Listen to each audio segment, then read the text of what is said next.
A good name earned by honorable behavior, godly wisdom, moral courage, and personal integrity is more desirable than great riches.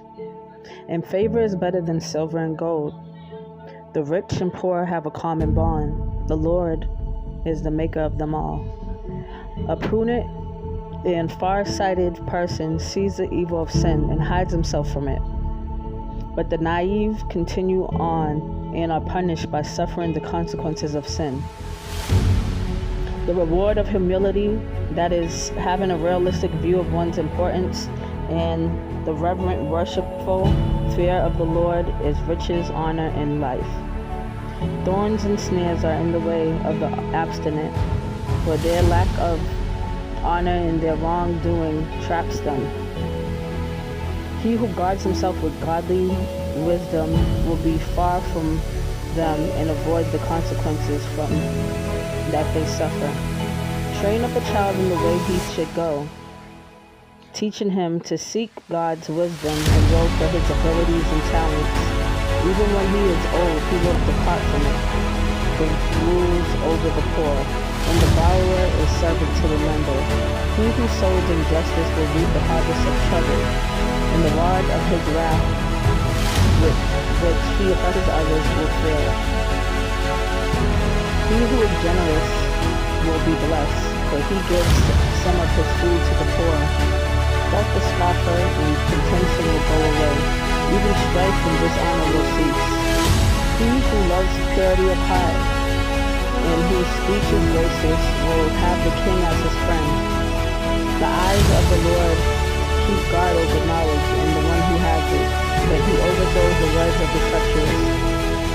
The lazy one manufactures excuses and says, "There is a lion outside. I will be killed in the streets if I go out to work." The mouth of an immoral woman is a deep pit, deep and inescapable. He who is cursed by the Lord because of his adulterous sin will fall into it. Foolishness is bound up in the heart of a child. The rod of discipline, correction, administered with godly wisdom and loving kindness will remove it from him.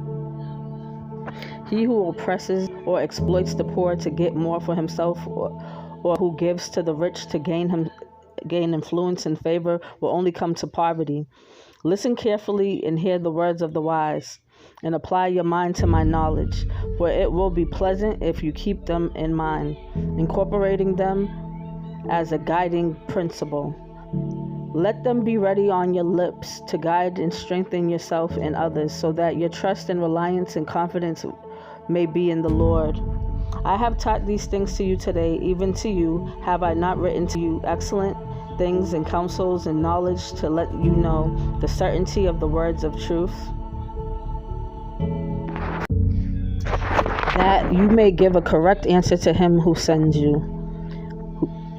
Do not rob the poor because he is poor and defenseless, nor crush the afflicted by legal proceedings at the gate where the city court is held, for the Lord will plead their case and take the life of those who rob them. Do not even associate with the man given to angry outbursts, or go along with the hot-tempered man, or you will learn his undisciplined ways and get yourself trapped in a situation from which it is hard to escape. Do not be among those who give pledges, involving themselves in others' finances, or among those who become guarantors for others' debts. If you have nothing with which to pay another debt when he defaults, why should his creditor take your bed from under you? Do not move the ancient landmark at the boundary of the property which your fathers have set.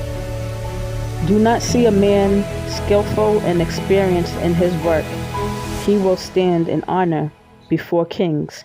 He will not stand before obscure men. Proverbs 22.